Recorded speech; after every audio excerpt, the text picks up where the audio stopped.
Oh no. Oh, hello. Bomb. Did you miss me? Took me forever to catch up. Vern! Vern, was that an explosive? When did you get bombs? Here come more of those stinking gobbles. Can you take them? Sure can. Am I going On to my garden. up now? Beautiful, aren't Oh, they? no I'm not. What do you think? Come join me. Come and get me. Rosetta is so funny. Let's roll. Can you satisfy my thirst? Catch this! A bloom for any season. They're weaker now! If those goblins manage to steal We any gotta more of go. the supplies, then the relief effort's good as done. No kidding. They've already See? hauled half our grain to higher ground. Higher ground? They haven't. Sounds like a job for a cool dragon. That's a great idea, Vern. Put your wings to use. Are you sure you can manage? What if the goblins spot you? Piece of cake. I'll be back in 30 seconds or your money back. What is happening right now? Am I just waiting it out? Let's roll.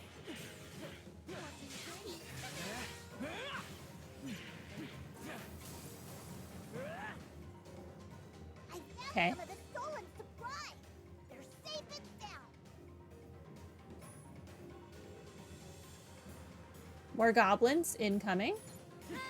Beautiful, aren't they? There now. Oh, a lot. Catch this! Full bloom. Why are you so far away? No. None of this archery nonsense. Range! Come and get me. You want more, don't Leave the cargo alone. take my thorns. I brought potions. Everyone feeling better? Thanks, Vern. You're a lifesaver. Now we're fine. That's what EO's for. Get it nasty. Oh my gosh. For their trip. They don't stop coming.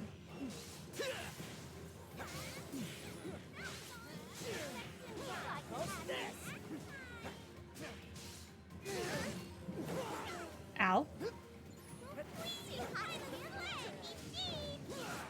All together! Fine. Okay, finally. A link. There's still more to come. Of course. Oh no! There now. Take him out! Got plenty of potions left. Do your best, everybody. I don't need potions. I need these stupid dragons to be lower. Got 'em all back. Those stinking gobos didn't get a single sack. Okay, goodbye.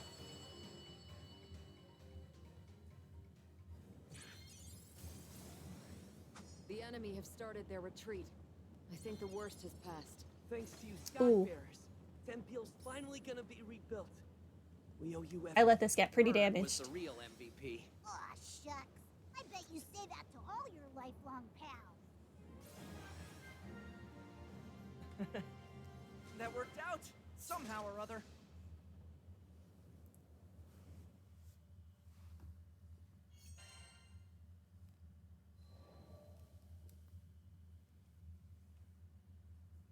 After we'd secured the supplies, Vern talked Still about has how more. he didn't think he was good enough for the crew. Obviously, he was the only one that felt that way. I'd always appreciated his support. During fights, he was a supply runner, lookout, and cheerleader. And both on and off the battlefield, he was my courage. But even the best people, and dragons, get discouraged sometimes. I really should have been more vocal about my appreciation. I made sure he knows now. We won the day because he came flying to the rescue. Just like I knew he would. I'll always be there for you, pal.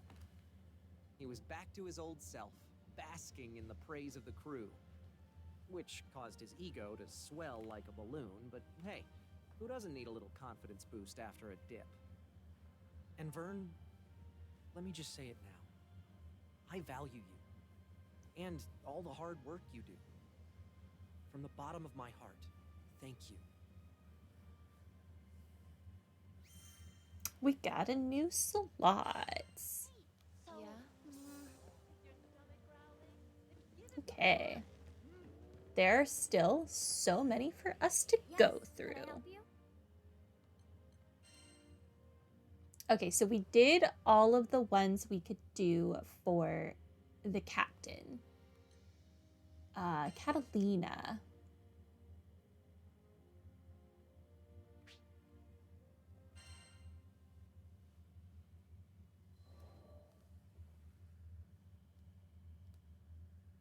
You think you know the sky and wind, but then you come to a foreign land where unfamiliar songs on the air beckon you toward the unknown. Katalina, where do you think this breeze is coming from? The wind rustled Lyria's hair affectionately as she spoke. From somewhere far, far away. Much time has passed since Lyria and I escaped from the Erste Empire and met the captain in the woods of Zinkenstill. I found myself thankful that the sky has no limit, because no matter how many journeys I've made at her side, there will always be more to look forward to. Oh, that was it. Okay.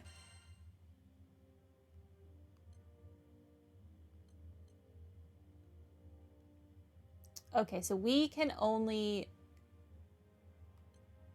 do through episode 2 for Katalina.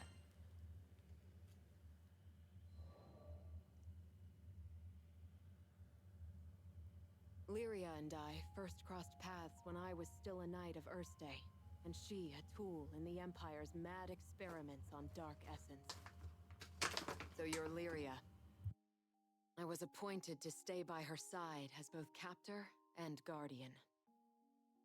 She reminded me of a beautifully crafted puppet, never moving or speaking unless commanded. A puppet? Her expression was fixed, and her eyes were bright, but cold, as if made of glass. Moved to pity, I wanted at the very least to light a smile on her face. But I may as well have been talking to a doll. I couldn't find the part of her that was alive. It wasn't until many days had escaped us that I realized Lyria was a real girl with a feeling soul. She simply didn't know how to act like one. So, I taught her to laugh when she felt joy and cry when she felt sadness.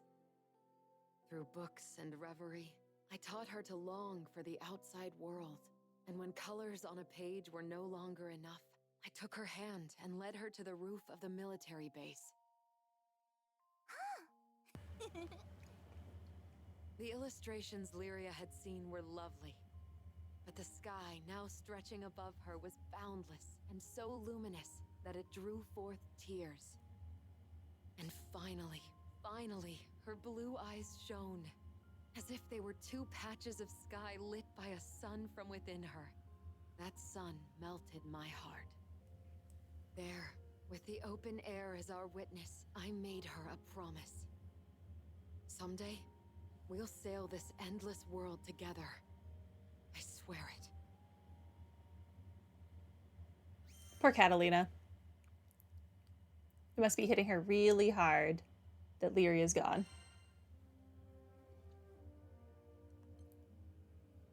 Okay, this is the last episode for Katalina that we can watch right now.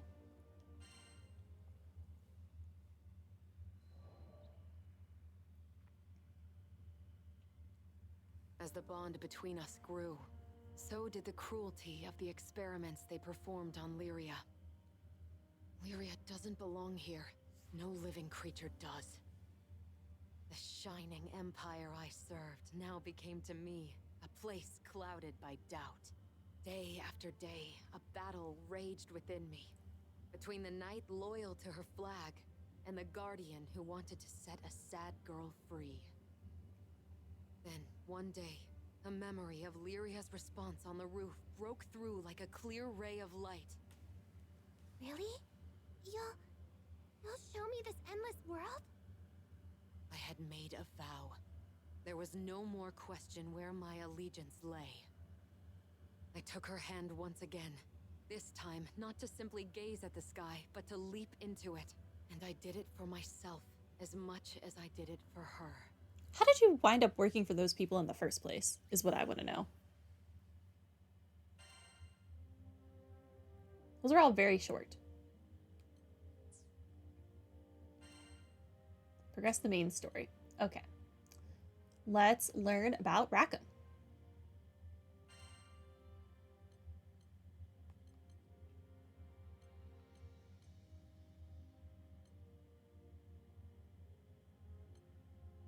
Okay, and we can watch through episode 4. Ugh. I don't think we have time to go through all of his, and I would rather have them all, like, in one. Okay, let's do Cagliostro's then, because we can only do 3 for her.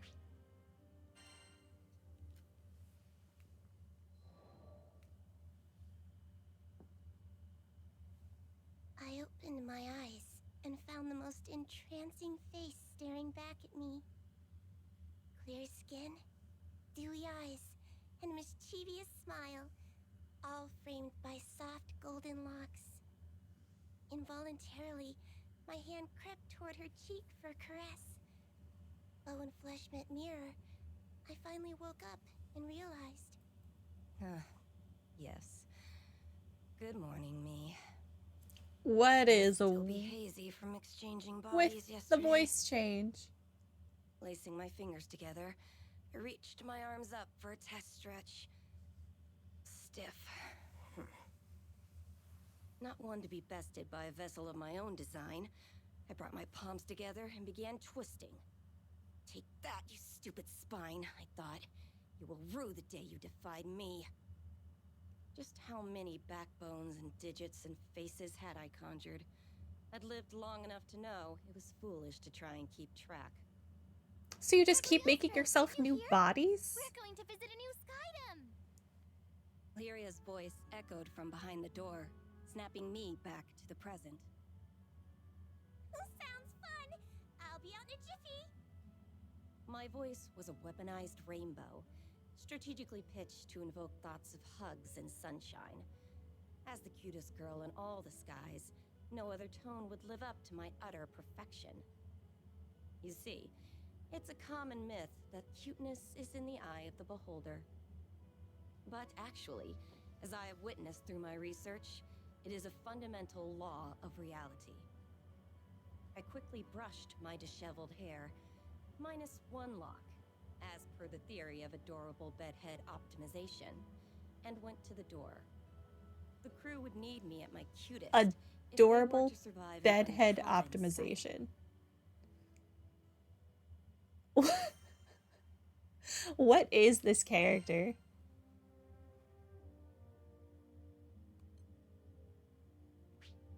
Also, I definitely think we're gonna get the ghost girl next. What are those? About 2,000 years ago, before the war, I was a wretched, sickly little thing. We lived in a village with no doctor, so all I could do was wait for the release of death. I still remember the defeated look on my sister's face as she attended my bedside. I couldn't blame her. Not when she was surrounded by the other villagers and their whispers. None of them thought I was long for this world. He sure fooled them. The sky was full of children who would never live past adolescence. So my life was tragic, but common. With the exception, of course, of one detail. My intellect.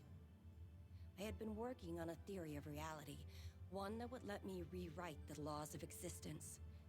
I dubbed it alchemy.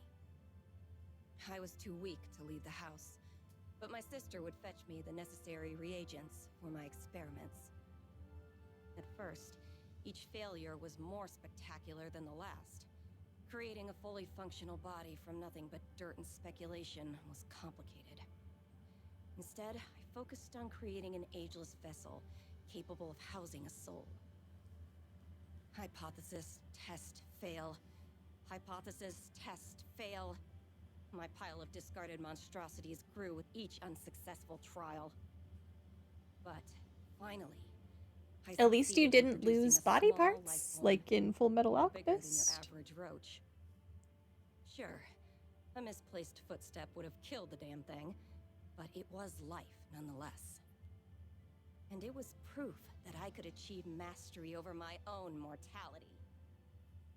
Now that I had more data, all it took was a few more months of testing, and voila, I had synthesized a flesh bag for myself. My Flesh soul was bag. finally free to occupy a worthy form. Now, repeat this process a few thousand times, and my reputation spread throughout the skies, garnering love and admiration from the masses. Alchemy was at its apex, and death had been conquered for all. Yeah, right. More followers meant more opportunity for betrayal. Eventually, a faction of alchemists turned my own bloodline against me, and they managed to seal me away for centuries. Assholes.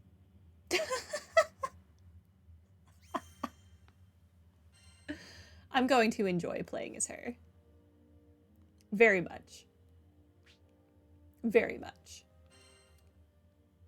We're going to view this one, and then that's going to be it for the day. These magic prison stories always end the same way.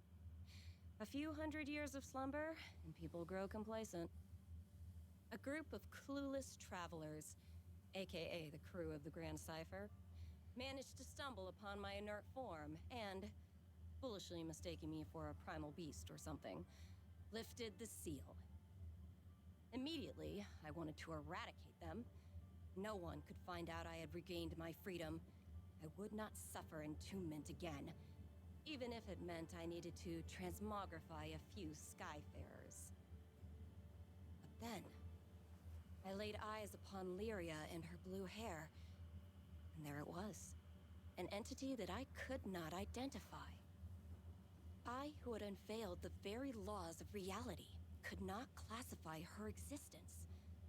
She was surely from a different plane. She's not an My astral? interest was piqued, and for that, I spared the crew. What can I say?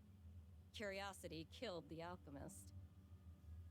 With no particular agenda for my newfound liberty, I offered my services to these Skyfarers. They would give me unfettered access to the girl, and I would give them unrestricted access to my findings. And as a bonus, I might save their asses a few times along the way. Of course, the captain readily accepted. Though I admit, there was something about the gleam in the captain's eye that caught my attention. What was so special, you ask?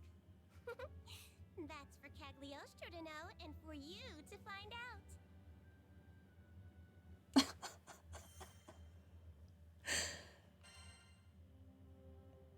She's such an interesting character to be. Okay. Ah, man, Rosetta. I'm also very interested in what Rosetta's got going on. Realistically, I think all of our characters are pretty interesting. So, we will learn more about the other characters next time. I think we'll run through them before we continue any story, especially because they do give stat boosts. Okay, for EO, we can also only do 3. Rackham, I think we could do 5. Eugen? Is that what they said his name was? Eugen, we can do 4. 5. I can count. Rosetta, we can only do 3. Okay. So we will do those when we come back, which should be Thursday. Yeah, we should be playing this game again on Thursday. Hi, Jacob. Sorry you're coming in at the very end of stream. I'm about to log off, but I'm good. But unfortunately, that is going to be it for the day. We will be back with this game on Thursday. Have a good one. Sorry, Jacob.